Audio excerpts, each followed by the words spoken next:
Hello बच्चों, मैं आप सभी को बोर्ड में सम्मिलित परीक्षार्थियों को हार्दिक शुभकामना देता हूं कि आप लोगों का पेपर अच्छा बने। जैसा कि हम जानते हैं कि ट्रांसफॉर्मेशन रूप परिवर्तन पढ़ रहे हैं। इसमें ट्रांसफॉर्मेशन में आज हम लोग by interchanging of exclamatory and assertive sentences के बारे में पढ़ेंगे। इंटरचेंजिंग का मतलब होता है परस्पर बदलना, माने आपस में बदलना। एक्सक्लेमेटरी और असर्टिव माने एक्सक्लेमेटरी से असर्टिव में, असर्टिव से एक्सक्लेमेटरी में। ठीक है, पहला हमने दिया है यहाँ पे number, what a great man he is. वह कितना महान आदमी है। जिसमें विस्मय होता है, दुख होता है, हर्ष होता है, घृणा होता है, उसी को हम एक्सक्लेमेटरी सेंटेंस कहते हैं। विस्मय, अब इसका यहाँ पे एक्सक्लेमेशन मार्क दिया हुआ है, इसका हमें जो है सिंपल में बनाना है। तो यहाँ देखिए कैसे बनता है। यहाँ जो सब्जेक्ट है और उसके बाद वर्ब टू बी लगा हुआ है, तो इस सब्जेक्ट से हम उठाएंगे। वह कितना महान आदमी है, वह के बारे में कह रहा है, तो वह से हम शुरू करेंगे। तो ही इज़ व्हाट के जगह वेरी लगा देंगे। क्या लगा देंगे? Very. He is a very great man, हो गया। व्हाट एंड हाउ के जगह वेरी लगाते हैं। दूसरा है हाउ स्वीट सॉन्ग, इसके बाद वह टू बी नहीं है। कितना मधुर गीत, फिर भी आश्चर्य का बोध प्रकट कर रहा है। तो यहाँ पे सॉन्ग है, तो the song is a very sweet. जब कोई वर्ड टू बी नहीं रहेगा तो प्रेजेंट टेंस की वर्ड टू बी का प्रयोग करेंगे। तो द सॉन्ग इज़ हाउ के जगह ए वेरी स्वीट, स्वीट है तो स्वीट। थर्ड है व्हाट ए प्रॉब्लम, माने कैसी समस्या। तो it is a great problem. अगर कोई यहाँ पे सब्जेक्ट नहीं है तो हम इट से शुरू करेंगे निर्जीव में, सजीव में नहीं, निर्जीव में। तो it is a great problem, माने एक बड़ी समस्या है, एक महान समस्या है। चौथा है what a piece of work is man. आदमी माने किस प्रकार के एक काम का पीस ऑफ वर्क बना हुआ है। आदमी किस प्रकार का पीस ऑफ वर्क है। तो man is a wonderful piece of work. तो यहाँ पीस ऑफ वर्क के जगह हमने क्या लिखा है? A wonderful piece of work लिखा है। ठीक है, अब नोट में हमने लिखा है, नोट में ये जो उपर्युक्त पॉइंट है इसी के संदर्भ में हमने लिखा है। क्या लिखा है? विथ व्हाट एंड हाउ, अर्थात व्हाट एंड हाउ के साथ एडजेक्टिव कम्स, माने एडजेक्टिव आता है। व्हाट और हाउ के साथ एडजेक्टिव आता है। देन तब we use a very in place of it. It यहाँ हमने लिखा है व्हाट एंड हाउ की जगह, तो हम किसका यूज करते हैं? ए वेरी का। इन प्लेस ऑफ माने बदले में, इट माने व्हाट एंड हाउ के बदले में हम ए वेरी का यूज करते हैं। एडजेक्टिव यदि आता है, ठीक है, हाउ स्वीट सॉन्ग, ठीक है, एडजेक्टिव आया है, स्वीट आया है ना, ठीक है। यहाँ पे है what a great man, great man आया है, तो एडजेक्टिव आया है कि नहीं व्हाट के साथ? ए ग्रेट, इसलिए वेरी हो जा रहा है। आगे इसके है if adjective does not come with what and how. अगर व्हाट और हाउ के साथ एडजेक्टिव नहीं आता है तो वी यूज़ ग्रेट, तो हम किसका प्रयोग करते हैं? ग्रेट का, टेरिबल का, ड्रेडफुल का अथवा वंडरफुल का। वह भी कहाँ करते हैं? Before noun. कहाँ करते हैं? नाउन के पहले। ठीक है। अब प्रॉब्लम है, समस्या है।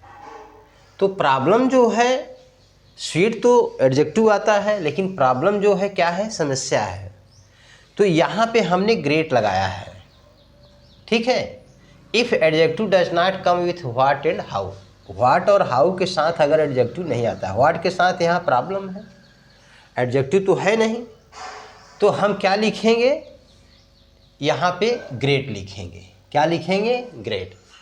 What a piece of work, piece of work है, लेकिन एडजेक्टिव नहीं है। एडजेक्टिव के बारे में हम जानते हैं कि वह नाउन के पहले होता है। जैसे ब्लाइंड मैन, ब्लैक मैन, लेम मैन, वाइट मैन होता है ना। तो माने एडजेक्टिव आया, फिर इसके बाद में नाउन आया। लेकिन what a piece of work, यहाँ जो दिया है ए पीस ऑफ वर्क, इसके बाद वर्ब टू बी आ गया। तो एडजेक्टिव इसको हम नहीं मानेंगे, इसलिए man is a wonderful piece of work आ गया। तो यहाँ सीधे सीधे लिखा है कि if adjective does not come with what and how, तो वी यूज़, हम किसका प्रयोग करते हैं? ग्रेट का, टेरिबल का, ड्रेडफुल का, वंडरफुल का। और कहाँ प्रयोग करते हैं? नाउन के पहले। तो यहाँ वंडरफुल है, ये पीस ऑफ वर्क के नाउन है, तो नाउन के पहले। ठीक है। व्हाट ए प्रॉब्लम है, तो ए ग्रेट आ गया। प्रॉब्लम क्या है? समस्या है, नाउन है। ठीक है। अगला है पहला ओ ओह। अगर ओ आता है अथवा ओह, टू बी एट होम। ठीक है। चाहे हम ओ लिख करके बनाएं, चाहे ओ लिख करके बनाएं, टू बी एट होम। तो इसका कैसे हम असर्टिव सेंटेंस बनाएंगे?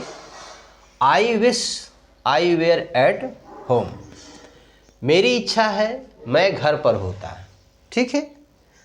या काश मैं घर पर होता है। चाहे मेरी इच्छा कहिए, चाहे काश कहिए, काश मैं घर पर होता। ठीक है। I wish I were at home. तो इस तरह से बनते हैं। इसके बारे में हम नीचे नोट के बारे में बताएंगे। दूसरा है would that I had not wasted my time. Would that का भी मतलब होता है काश, I had not wasted my time, मैं अपना समय न खर्च किया होता, व्यर्थ न गंवाया होता। तो वुड दैट की जगह यहाँ क्या लिखा है? I wish. क्या लिखा है? I wish that I had not wasted my time. तीसरा है if I could only see him once. इसका भी मतलब है वही कि यदि मैं उसे एक बार ही केवल देख पाता, माने इच्छा अपनी व्यक्त कर रहा है, तो आई विश। अब यहाँ पे इफ़ आई कुड, दैट तो लिखा नहीं गया है, तो I wish to see him once, माने मेरी इच्छा उसे एक बार देखने की है। ठीक है। चौथा alas she died so young. दुख है वह इतने जवान मर गई, माने कम उम्र में ही मर गई। तो एलास का हमने यहाँ पर क्या परिवर्तन किया है? It is sad that she died so young. अगला पांचवा ब्रेवो। ब्रेवो माने प्रशंसा। यू हैव डन वेल, तुमने अच्छा किया है। तो ब्रेवो का क्या हो जाएगा? It is matter of praise, माने प्रशंसा की बात है, स्लैश अप्लाज। तो प्रेज अप्लाज एक ही अर्थ में प्रयुक्त होता है प्रशंसा के। तो यह प्रशंसा की बात है कि यू हैव डन वेल, तुमने अच्छा किया है। नोट, अब हमने यहाँ नोट में लिखा है, और यह नोट जो है इसी के बारे में है जो ऊपर है। ठीक है। इसमें हमने लिखा है इन एक्सक्लेमेटरी सेंटेंसेस, एक्सक्लेमेटरी वाक्यों में यूज्ड ओ दैट, प्रयुक्त ओ दैट। जैसे हमने यहाँ पे नहीं लिखा है, लेकिन ओ लिखा है। O that, would that, slash O to be लिखा है ना। यदि ये मतलब एक्सक्लेमेटरी सेंटेंस में प्रयुक्त है या आई कुड ओनली है, तो ये आर चेंज्ड है, ये बदल जाते हैं इनटू, किस में बदल जाते हैं, I wish that, I wish to and alas किस में बदलता है। ये सारे वाक्य जो हैं O that, would that, O to be, I could only, ये सारे बदल जाते हैं आई विश दैट में और आई विश टू में बदल जाते हैं। अगर दैट लगा है तभी आई विश दैट लिखेंगे, अगर नहीं लगा है जैसे वुड दैट है तो आई विश दैट हो जाएगा, अगर नहीं लगा है तो केवल हम आई विश लगाएंगे और इन्फिनिटिव बना देंगे। ठीक है, जैसे if I could only see him once, तो यहाँ क्या है, I wish to see him once. ठीक है, तो I wish to and alas किस में बदल जाता है, इट इज़ सैड में बदल जाता है। ब्रेवो किस में बदल जाता है, it is matter of press में या अप्लाज में बदल जाता है। ठीक है, हुर्रा किस में बदलता है, it is matter of Joy में बदल जाता है अगर हुर्रा है। ठीक है, तो ये इन्हीं अकॉर्डिंग जो है यहाँ पर हमने बदला है। अब एक वाक्य हमने दिया है, to think of his meeting me here, to think of his meeting, माने मेरे साथ उनके मिलने का विचार यहाँ पर जो है। ठीक है, इट इज़ स्ट्रेंज, तो टू थिंक जहाँ पे टू प्रयोग होगा इसको हम कैसे बनाएंगे, इट इज़ स्ट्रेंज दैट, यहाँ to think of this meeting me here है ना, तो इट इज़ स्ट्रेंज दैट हम पूरा बनाएंगे दैट। अब यहाँ हिज मीटिंग है तो हिज को हम क्या बना देंगे, प्रोनाउन बना देंगे नॉमिनेटिव केस में, तो क्या हो जाएगा, he should meet me here.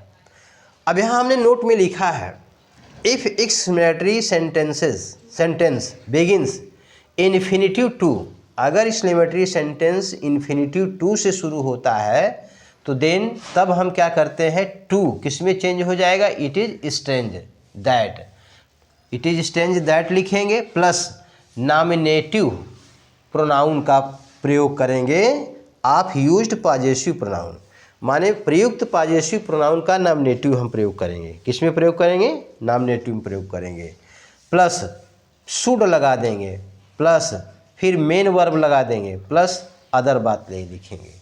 ठीक है, जैसा हमने लिखा है इट इज़ स्ट्रेंज दैट, अब पॉजेसिव केस हिज है तो इसका नॉमिनेटिव केस ही, अब फिर शुड, फिर एम भी माने मेन वर्ब लिखा है तो meet me here plus other. ठीक है, अगला है हमने एक चीज़ दिया है यहाँ पे, the music is very sweet, assertive से एक्सक्लेमेटरी बदलना है, तो हम जानते हैं कि जहाँ पे वेरी लगा है तब क्या हो जाएगा, हाउ स्वीट, वेरी की जगह हम क्या करेंगे, how sweet the music is, how sweet the music is, इसी तरह का ये बनता है बेटा। ठीक है, यहाँ पे हम एक्सक्लेमेशन मार्क लगा लेंगे, हाँ, और बहुत ज़्यादा इसमें नहीं सोचना है। ठीक है, अब आगे हम और बताएंगे।